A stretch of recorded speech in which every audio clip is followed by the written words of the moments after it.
Tori Spelling, the enduring icon of 90s teen drama whose wide-eyed innocence as Donna Martin in Beverly Hills, 90210 captured a generation's heart, has always worn her life like an open book, flaws, follies and all.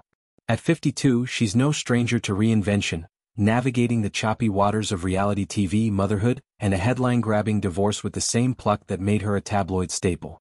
But nothing in her colorful memoir could prepare fans for the raw terror of her recent health ordeal.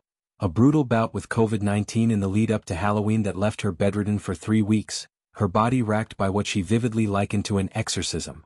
This wasn't the sniffle-dismissing virus of yore, it was a full-throttle assault, blending sinus agony, antibiotic marathons, and a soul-deep fatigue that stripped her bare.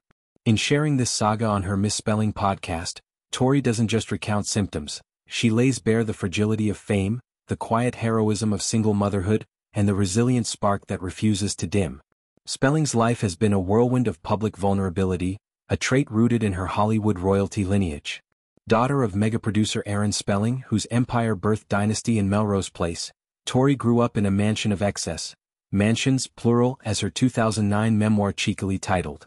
Yet privilege didn't shield her from pain. Her father's death in 2006 left emotional scars, compounded by a marriage to Dean McDermott that imploded amid addiction struggles and infidelity rumors. Through 5 kids, Liam 18, Stella 17, Hattie 14, Finn 13, and Beau 8, she's juggled co-parenting chaos with grace, her podcast a confessional booth for the messiness. Episodes spill tea on everything from sex tape regrets to sibling stabbings, a childhood letter opener lunge at brother Randy, blending humor with heartache. It's this unfiltered lens that frames her illness story, not as victimhood, but as a fierce reclaiming of agency. The ordeal kicked off in mid-October 2025, just as autumn leaves turned and Halloween hype built. Tori, ever the festive mom, had grand plans. Pumpkin patch pilgrimages, costume conniptions, the works. COVID? It's like a sniffle, she'd heard the dismissals, but 2025's strain hit differently, ferocious, unrelenting. I went down hard, she recounted on the November 4th podcast episode, her voice a mix of wry amusement and lingering weariness. Symptoms crashed in waves, fever spikes that soaked sheets, a cough that clawed at her chest, and then the sinus infection from hell, dubbed by her doctor the nastiest he'd seen. Mucus torrents, facial swelling, pain that radiated like electric shocks. It was a bodily betrayal, turning her home into a quarantine zone. Bedridden, she couldn't muster the energy for basics. Meals became son Liam's domain, his 18-year-old frame ferrying soup and meds with a maturity that humbled her. Liam had to drive me to the doctor, she shared, voice cracking. He was like, "It's okay mom, I got you. That kid, he's my hero." Medical intervention was a slog. 3 rounds of antibiotics coursed through her veins, each dose a gamble against superbugs. Tori's manager got the full download. "I feel like I'm having an exorcism." The word wasn't hyperbole, it evoked possession, a malevolent force purging her from within. Chills racked her frame 1 hour, sweats drenched the next. Hallucinations flickered at edges, blurring fever dreams with reality. Isolation amplified it, kids quarantined in wings, Dean orbiting at a distance post-divorce. Yet Tori's humor surfaced, dark and defiant. Exorcism was the valid term for what was happening to my body. She likened it to The Exorcist Reagan minus the pea soup but plus Hollywood flair, imagining priestly interventions via Zoom. Beneath jokes, though, lay terror, mortality's shadow sharpened by her history. Breast cancer scares, anxiety spirals, she's no stranger to health roulette, but this felt existential, a reminder that glamour girls get sick too. Halloween, her holiday North Star, crumbled under the weight. No pumpkin carving marathons, no hayride hijinks.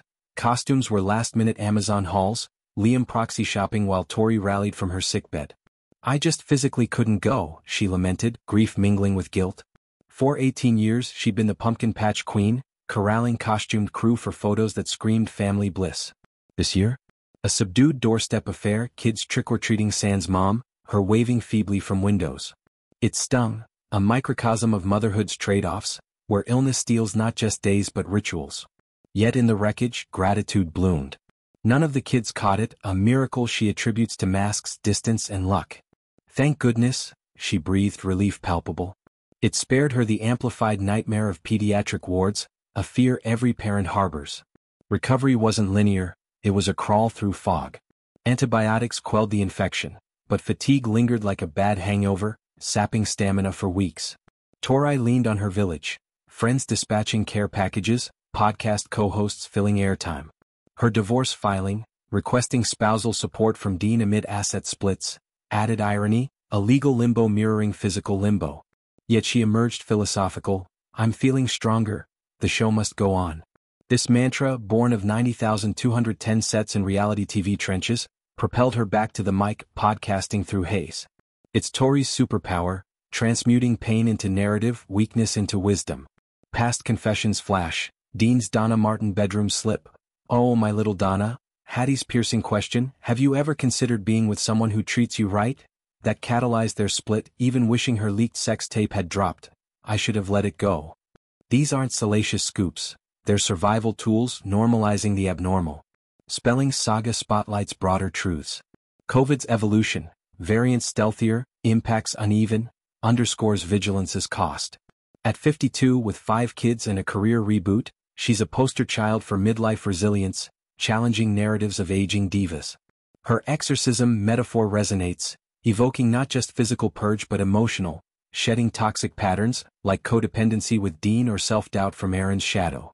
Post-illness, she's eyeing fresh ventures, a 90,210 reboot pitch, crafting lines with Beau, her brass cock ring anniversary gift to Dean a quirky footnote.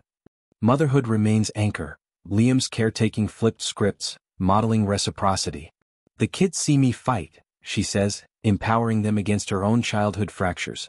Randy's door eavesdropping wars, that near-stabbing rage.